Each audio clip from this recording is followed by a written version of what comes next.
लखनऊ पर सबसे अच्छी किताब ये है।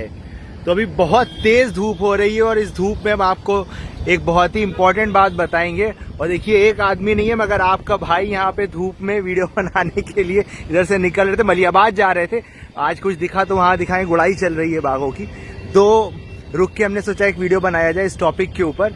तो भाई, लखनऊ की सबसे अच्छी किताब ये है। तो बहुत से भाई हमें मैसेज में ये पूछते हैं कि हमें एक बुक बता दीजिए। कितना खूबसूरत लग रहा है रूमी गेट, जो लखनऊ के ऊपर सब जो हम पढ़ें। तो हम बताने को हम आपको अमृतलाल नागर जी की कोई किताब बता सकते हैं, हिमांशु बाजपेयी जी की किस्सा लखनऊआ बता दें, क्योंकि ये हमें पसंद है। मगर ज़रूरी नहीं कि जो किताब हमें पसंद हो वही किताब आपको भी पसंद आए।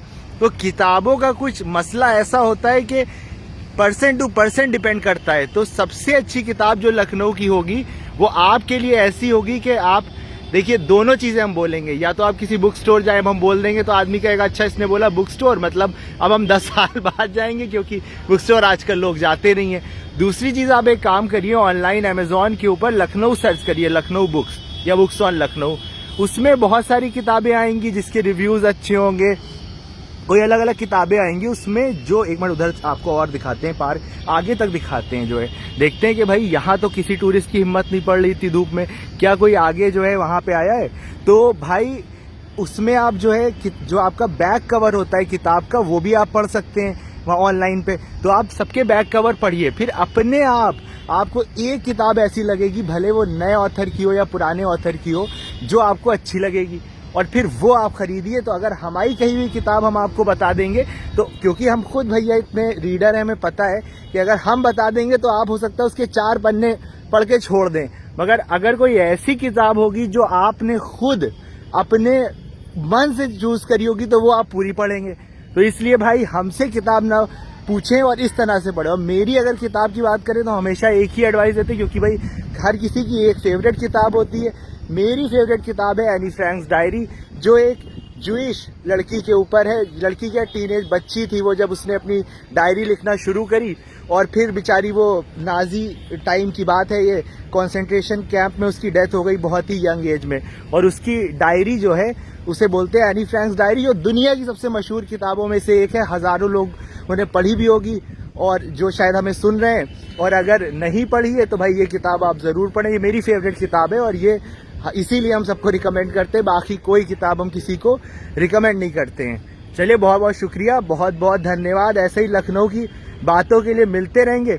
जहाँ तक अच्छा, अब मेरी फेवरेट किताब की बात आई है तो थोड़ी खुदगर्जी भी आ जाती है आदमी को कि भाई अपनी फेवरेट चीज़ थोड़ी बता देता है। तो हम बता देते हैं इसमें है क्या, कि एक लड़की होती है जूइश मतलब हिंदी में यहूदी।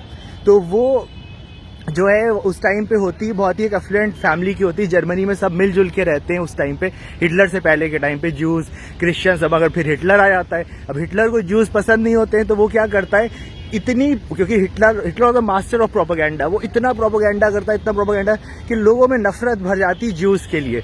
और उसके बाद क्या होता है कि वो बच्ची जो 12 साल की बच्ची हो, जो भी एक अच्छे फैमिलीज होती है उसमें पॉलिटिक्स उसे नहीं पता, और किसको पता होता है 12 साल के बच्चे को। उनकी लाइफ में उस टाइम पे उस लड़की के ये चल रहा था कि इस टीचर, मतलब वो अपनी डायरी लिख रही होती है, जैसे बहुत से लोग लिखते हैं कि भाई ये टीचर हमसे नाराज ना हो जाए, पता नहीं हमारे मैथ्स टीचर हमारे बारे में क्या सोचते हैं, कल हमसे गलती हो गई, जो एक नॉर्मल बच्चा। और एकदम से उसकी लाइफ चेंज होती है। हिटलर उसको वहां से निकाल देता है, उस टाइम पे ऐसा हो गया था। और फिर वो एक भागती है एम्स्टर्डम में जाके, एनी फ्रैंक्स हाउस में छुपती है, बहुत छोटी जगह पे। मतलब है भाई, कहानी है वो, आप जब पढ़ेंगे तो कोई ऐसा नहीं होगा जिसने एनी फ्रैंक्स डायरी पढ़ी हो और वो रोया ना हो, मेरे हिसाब से। क्योंकि उस टाइम पे लोगों के इतनी नफरत बढ़ गई थी, मतलब ज्यूज के खिलाफ, कि सोचिए ऐसा नहीं था कि जर्मनी में लोगों के पास बहुत पैसा था या वो था, मगर वो इस बात के लिए खुश हो रहे थे कि एनी फ्रैंक्स के जैसे फादर थे, तो बिजनेसमैन थे, कि उनका बिजनेस खत्म हो गया, उनका जो ज्यूज थे उनका घर जलाया जा रहा है, इसलिए खुश हैं, भले उनके पास कोई रहने की जगह नहीं है। और ये कहाँ से जस्टिफाइड था, मतलब बहुत से लोग सोशल मीडिया में, कोई भी अगर हिटलर के लिए अच्छा कमेंट करेगा तो ब्लॉक हो जाएगा इस पेज के लिए। बिल्कुल ही हम सुन नहीं सकते, क्योंकि ये कहाँ का वो है। इतने सारे टूरिस्ट आए हुए हैं भाई यहाँ, ये कहाँ का जस्टिफाइड है। पहले तो वो लोग गलत नहीं थे जिनको वहाँ पे प्रोसिक्यूट किया जा रहा था ज्यूस को, क्योंकि हिटलर के खिलाफ सिर्फ बोलते थे और उनको, मगर उनका साथ ये नहीं होता था, अगर उनके किसी एक आदमी ने बोला हिटलर के खिलाफ या कुछ, तो उनके पूरा घर जला दिया जाता था, उनके बच्चे उस टाइम इतनी ठंड होती थी जर्मनी में, रोड के ऊपर ऐसे तड़प रहे हैं और वो हैं, और जिसने मतलब क्राइम किया उसको तो उसकी फैमिली को क्यों टॉर्चर कर रहे हो यार। तो ये कितना गलत था जो हिटलर ने किया। खैर हम तो अपनी पर्सनल बात बताते नहीं, बट ये मेरी फेवरेट बुक की बात थी तो हमने थोड़ा बता दिया, और ये बुक आप अपने बच्चों को सबको दें आप, एनी फ्रैंक्स डायरी। चलिए बहुत बहुत शुक्रिया, बहुत बहुत धन्यवाद।